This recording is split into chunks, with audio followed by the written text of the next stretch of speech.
তখন মুসলমান মুমিনের সংখ্যা কি পরিমাণের ছিল বলেন তো? হ্যাঁ, কম না, একজনও ছিল।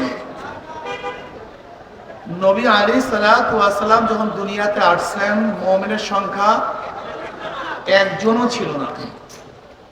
পুরুষদের মধ্যে সর্বপ্রথম ইসলাম গ্রহণ করেছেন আবু বকর সিদ্দিক রাদিয়াল্লাহু তাআলা আনহু।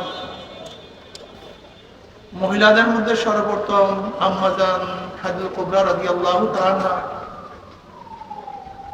বালকের মধ্যে সর্বপ্রথম আলী মুর্তজা রাদিয়াল্লাহু তাআলা আনহু।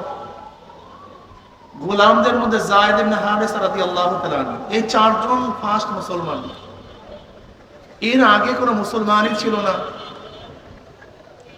জনাব মুহাম্মদ রাসূলুল্লাহ সাল্লাল্লাহু আলাইহি ওয়াসাল্লাম আসার পরে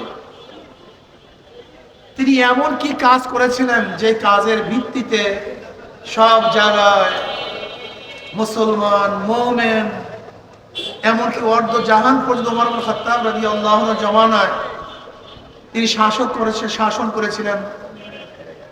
সেই কাজটা কি ছিল বলেন? দাওয়াত। জোরে বলেন দাওয়াত, জোরে বলেন দাওয়াত। এই দাওয়াতের মাধ্যমেই জনাব মুহাম্মদ রাসূলুল্লাহ সাল্লাল্লাহু আলাইহি ওয়াসাল্লাম মানুষদেরকে দিনদার নেককার বানিয়েছিলেন। আপনার আমার কাজ কি হওয়া উচিত? দাওয়াত হওয়া উচিত। আজকে থেকে নিয়াত করে দাওয়াত দেব, এটা জরুরি। এই দাওয়াতের মাধ্যমে গোটা দুনিয়ার মধ্যে দিন ছড়িয়ে পড়ছে। এই পাক ভারত উপমহাদেশে একজন মুসলমানও ছিল না, একজনও না। এই পাক ভারত উপমহাদেশে মাইনুদ্দিন চিশতি রাহমাতুল্লাহ আলাইহি প্রথম কালেমার দাওয়াত নিয়ে এসেছেন। শুধু তার একার মাধ্যমে প্রায় 1 কোটি গায়রে মুসলিম ইসলাম ধর্ম গ্রহণ করেছেন।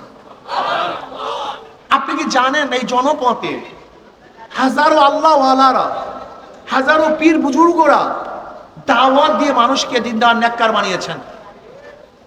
আজকে প্রত্যেক জায়গায় দেখবেন তাদের কবর। শাহজালাল ইয়ামানি রহমতুল্লাহ আলাইহি, শাহ পরান রহমতুল্লাহ আলাইহি, শাহ মাখদুম রহমতুল্লাহ আলাইহি, এরা কারা? এরা সবাই দায়ী। আর মনে রাখতে হবে, জনাব মুহাম্মদ রাসূলুল্লাহ সাল্লাল্লাহু আলাইহি ওয়াসাল্লামের সাথে যেই দায়ীর যত বেশি মিল থাকবে, তার দাওয়াতে তত বেশি ফায়দা হবে। দিনকে আপনারা আধুনিক বানায় ফেলাইছেন। দেখবেন যেই দলের যে প্রধান, যদি সেই দলের প্রধানের কাছে তার অনুসারীরা মাথায় ফুঁক দিতে যায়, আমরা কি বলবো? কি করতেছে, এটা কেমন কথা?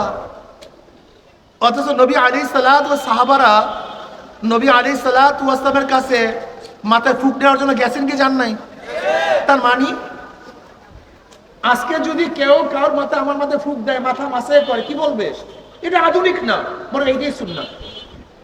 এটা আধুনিক না, কিন্তু এটা সুন্নাত। কিন্তু এটা আমরা ভুলে গেছি। নবী আলাইহিস সালাতু ওয়াস সালামের কাছে তার সাহাবারা কিভাবে বসতেন? আদব সহকারে বসতেন।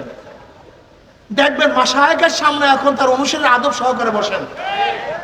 মাশায়েখদের সামনে নবী আলাইহিস সালাম সাহাবারা যেরকম মাথা নিচু করে বসতেন, উচ্চ আওয়াজে কথা বলতেন না, এখনো দেখবেন হক্কানি পীর বুজুর্গের কাছে এইভাবেই তারা বসেন।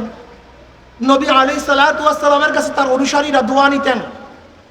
এখনো দেখা যায় যারা মাশায়েখ হক্কানি আল্লাহওয়ালা, তাদের কাছেও তার মুরব্বীদের কাছে দোয়া নেন। ফামাসা রাসাহু ফাদাআলাহু, নবী আলাইহিস সালাতু ওয়াস সালাম মাথার মধ্যে স্পর্শ করতেন, দোয়া করতেন। কিন্তু এগুলি আমাদের মধ্যে নাই। এগুলি কি মনে করি যে আধুনিকতার খেলাফ। নবী আলাইহিস সালাতু ওয়াস সালামের দরবারে এমন কিছু লোক ছিল যাদের মাথা ছিল এলোমেলো, যাদের পোশাকগুলি ছিল জীর্ণ শীর্ণ, যাদের চেহারার মধ্যে রং ছিল না, ঢং ছিল না। এমনকি নবী আলাইহিস সালাতু ওয়াস খাস লোকগুলি এমন ছিল, বড় লোকের দরজার কাছে গেলে বড় লোকরা দরজা খুলতো না। ভদ্র পরিবারে যদি বিবাহের জন্য প্রস্তাব দেওয়া হতো, তাহলে ভদ্র পরিবারের লোকগুলি তাদের কাছে তাদের মেয়ে বিবাহ দিত না। এরকম জীর্ণ শীর্ণ লোক ছিল নবী আলাইহিস সালাতুর দরবারে। কিন্তু এখন যদি কোনো জীর্ণ শীর্ণ লোক, যাদের চুল এলোমেলো, পরিপাটি না, জামা কাপড় সেরকম স্বচ্ছ না, সুন্দর না, আমরা তাকে দূরে ঠেলে দেই। কিন্তু জনাব মুহাম্মদ রাসূলুল্লাহ সাল্লাল্লাহু আলাইহি ওয়াসাল্লামের কাছে এই লোকগুলি সবচেয়ে দামি ছিল। যেই মাজলিসের মধ্যে, যে জামাতের মধ্যে এরকম কিছু লোক থাকবে না, তাহলে কি মনে করতে হবে নবী আলাইহিস সালাতু ওয়াস সালামের পুরো সাহাবার জামাতের সাথে তাদের পূর্ণাঙ্গ মিল নেই। নবী আলাইহিস সালাতু ওয়াস সাহাবাদের মধ্যে এরকম কিছু লোক ছিল যারা ভয়ে, তাদের অবস্থা কি ছিল বুখারীর মধ্যে রওয়ায়াত আসছে, নবী আলাইহিস সালাতু ওয়াস সালাম বয়ান করতে দাঁড়াইলেন, খুতবা দিতে দাঁড়াইলেন, তিনি কবরের বয়ান শুরু করলেন। দাজ্জাল মুসলিমুনা দাজ্জাতান, মুসলমানদের মধ্যে হায়বা শুরু হয়ে গেছে। বুখারীর রওয়ায়াত, কান্নাকাটি শুরু হয়ে গেছে। নাসাইর মধ্যে বিতাফসীল আসছে, রাবি বলেন, আসমা বিনতে আবু বকর রাদিয়াল্লাহু আনহা বলেন যে নবী আলাইহিস সালাত বয়ানের কারণে শ্রোতাদের মধ্যে এমন চিল্লাচিল্লি, কান্নাকাটির রোল শুরু হয়ে গেছে যে নবী কি বয়ান করতেছিলেন আমি শুনতে পাইতেছিলাম না। যখন নবী আলাইহিস সালাম বয়ান শেষ, কান্নাকাটি শেষ হয়ে গেছে, রাবি বলেন আমি কাছের এক ব্যক্তিকে প্রশ্ন করছি, নবী আলাইহিস সালাত এমন কি বয়ান করেছিলেন যে বয়ানের কারণে মাজলিসের মধ্যে এই অবস্থা সৃষ্টি হয়েছে? তখন সেই কাছে থাকা ব্যক্তি বললেন, নবী আলাইহিস সালাত বলেছেন অচিরেই কবরের মধ্যে দাজ্জালের ফিতনার মধ্যে ফতনার সম্মুখীন হতে হবে। শুধু এতটুকু বয়ান শোনার সাথে সাথে পুরো মাজলিসের মধ্যে চিল্লাচিল্লি, কান্নাকাটি রোল পড়ে গেছে। আজকে দেখা যায় কোনো মাজলিসের মধ্যে যদি কান্নাকাটি, চিল্লাচিল্লি হয়, এটা আধুনিকতার খেলাফ। হ্যাঁ, আধুনিকতার খেলাফ, কিন্তু এইটাই নবীর জামাতের কাছাকাছি।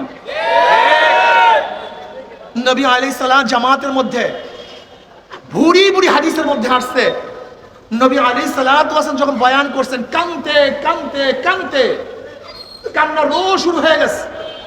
এখন দেখা যায় আমাদের অনেক মাজলিসের মধ্যে কান্না আসে না। যদি কান্নাকাটি থাকে, এটা আধুনিকতা মনে করি না। হ্যাঁ, এটা আধুনিকতা না, কিন্তু এটা নবীর কাছের সেই মাজলিসের সমসাময়িক, এরকম মনে করতে পারেন।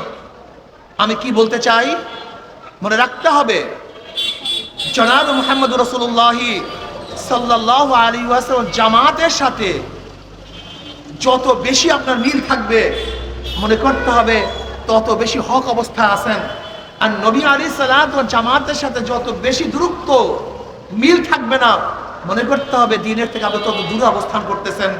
আল্লাহ আমাদের সবাইকে আজীবন নবী আলাইহিস সালাতু ওয়াস সালাম মাজলিসের রূপে আমাদের মাজলিসগুলোকেও সুসজ্জিত করার তৌফিক আল্লাহ আমাদের সবাইকে দান করেন। আমা আলাইনা ইল্লাল বালাগ। আসসালামু আলাইকুম ওয়া রাহমাতুল্লাহি ওয়া বারাকাতুহু। জুলাই অভ্যুত্থানে যারা শহীদ হয়েছে তাদের জন্য ইনশাআল্লাহ আমিনুল মুজাহিদিন হযরত পীর সাহেব হুজুর দামাত বারাকাতুহুল আলিয়া দোয়া করবেন।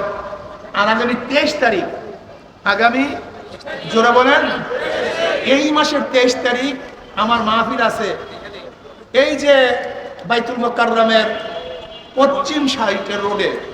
আগামী 23 তারিখ ইনশাআল্লাহ আমরা সবাই থাকবো। এখন আমিনুল মুজাহিদিন হযরত পীর সাহেব হুজুর দামাত বারাকাতুহুল আলিয়া তিনি বয়ান করবেন, ইনশাআল্লাহ মুনাজাত দেবেন।